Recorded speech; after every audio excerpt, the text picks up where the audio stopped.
আমি বাজারে লিস্ট লিখতে মানে রান্না করার কোনো কিছু নাই, বাজারে লিস্ট এইটা বলতে তখন আমি বাজারে লিস্ট লিখতে যাই।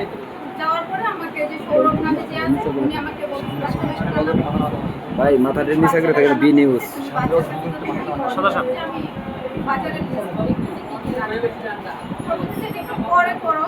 পরে আমি বলছি যে ভাইয়া আপু তো বলছে এখনই দেওয়ার জন্য, না হয়তো আবার আমরা সিঙ্গল বাসাতে বকাবকি শুরু করবো, আমার হয়ে গেছে আমি যাচ্ছি। তখন আমি বাচ্চার কাছে যাই, যাওয়ার পরে 15 থেকে 20 মিনিট পরে আবার সৌরভ আসে। আসার পরে আমাকে বলতেছে যে পিঙ্কি ওকে একটু সলিড খাবার। তখন সলিড খাবার আমি বলছি ভাইয়া 20 মিনিট বি নিউজের ফোনটা একটু নামাইতে পারেন, ওনার সামনে তো কোনো ফোন নাই। হয় না, তাহলে একটু পরে দেই। আর এখন এই বি নিউজ ভাই একটু ফোনটা নামান।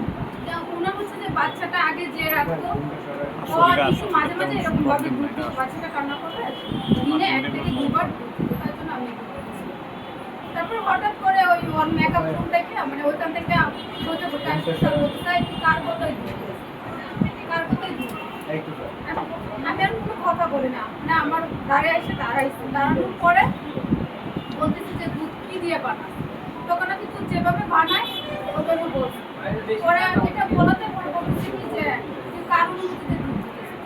আমি বলছি যে আপু আমি তো আগে যে মেয়েটা তো রাখতো ও তো দুধ দিয়ে বানাচ্ছে, এটার জন্য আপনার কথা তো হয় নাই, এটার জন্য আমি একটু দুধ দিচ্ছি।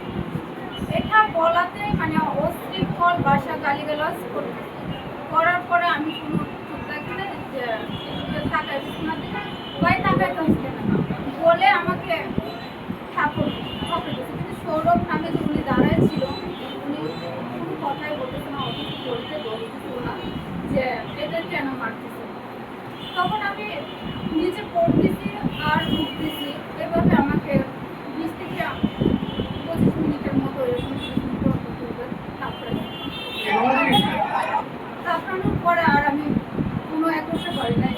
আবার সে যা যখন আবার উঠতাম তখন আমার চোখ হয়ে গেছে, আমাকে মারতে আর বলছে যে তুই কী করতে পারবি, তো কিছু করার এই যোগ্যতা হয় আমার ঠিক করে মায়েরা যদি বক্সে বইটা রাখি আমার 2 কোটি টাকা যাবে আর কিছুই হবে না, আর আমার অনেক এগুলো বলে আমাকে তো মারতে গেছে। আমি তো নিচে পড়তেছি আর উঠতেছি তখন আবার আমি এর মাঝখানে আবার সেন্টেন্স হয়ে যায়।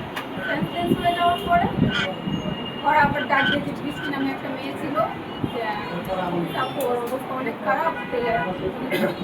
তখন আমাকে বরফ দিয়ে যে চোখ ফুলে গেছিলো মাংস ফুলে যাওয়ার পরে বরফ দিয়েছে, বরফ দেওয়ার পরে আবার নাকা ট্যাবলেট খাওয়াইছে, এগুলো ওনারা করছে। তখন আমি একটু যখন কথা বলতে পারি তখন আমি ওনাদেরকে বলছি যে আমি আপনার পায়ে পড়ি, আমাকে একবারে হসপিটালে নিয়ে যান।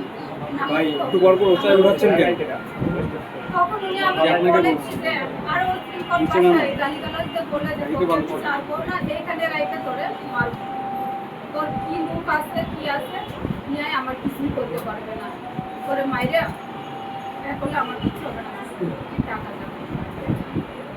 এগুলো বলার পরে আর আমি কি করবো, কিন্তু আমার ভাগ্যটা এতটাই ভালো ছিল যে উনি ফোন নিয়ে নেয়, যে গৃহকর্মীকে নির্যাতন করার পরে ফোন নিয়ে নেয়, কিন্তু আমার ফোনটা সাইলেন্ট করা ছিল আবার করেছিল, উনি আর নিতে পারে না। তখন আমি একটু ঘুরায় গেড়ায় এই ফোন দিয়েছি ফোনের কাছে গিয়ে আমি এজেন্সিকে ফোন দিয়েছি যে আমাকে 1 ঘন্টার মধ্যে এসে নিয়ে যান, না হয়তো বলেন যে বের করে দিতে। এজেন্সির সাথে আমি অনেক কান্নাকাটি করে বলছি যে আমাকে একটু হসপিটালে নিয়ে যেতে বলেন, না হয়তো আমাকে বের করে দিতে বলেন, না সব নিয়ে যান। উনি বলছেন কি যে ঠিক আছে আমি বলছি না, ওই ঠিক আছে বলে 2 থেকে 3 ঘন্টা চলে গেছে। আমি ফোন দিয়েছি পরে আবার ফোন রিসিভ করে বলে যে পরি ঘুমাচ্ছে, এখন ওকে কল দেওয়া যাবে না, ঘুমাইছে। তারপরে আর আমি কী করবো, এখন আমি বেরোতেও পারি না, বৃষ্টিকে বলছি বৃষ্টি কখন পাইপে আপনি বের করে দেন, বৃষ্টি বের করে দিবে না।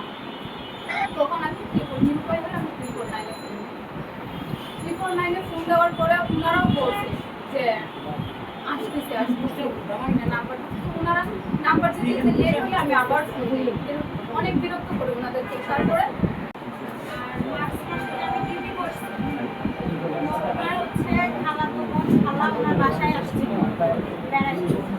আসার পরে আমাদের হচ্ছে কাজের লোকের জন্য আর কি শ্যাম্পু কিনে আনা হয়েছিল, সেই শ্যাম্পুটা পরে উনি বাথরুমে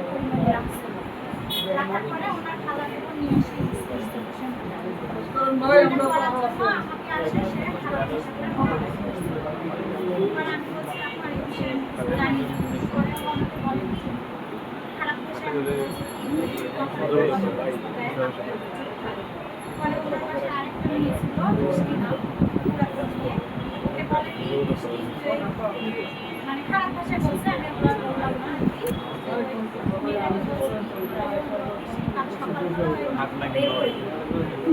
তখন আমি বলছিলাম কি, ও একটা কাজ করো, আমি একটা কাজ করবো। ও আমাকে বের করে দিবে। নিজেই চলে যাবে। এরকম খারাপ ভাষা বললাম, থাকতো না।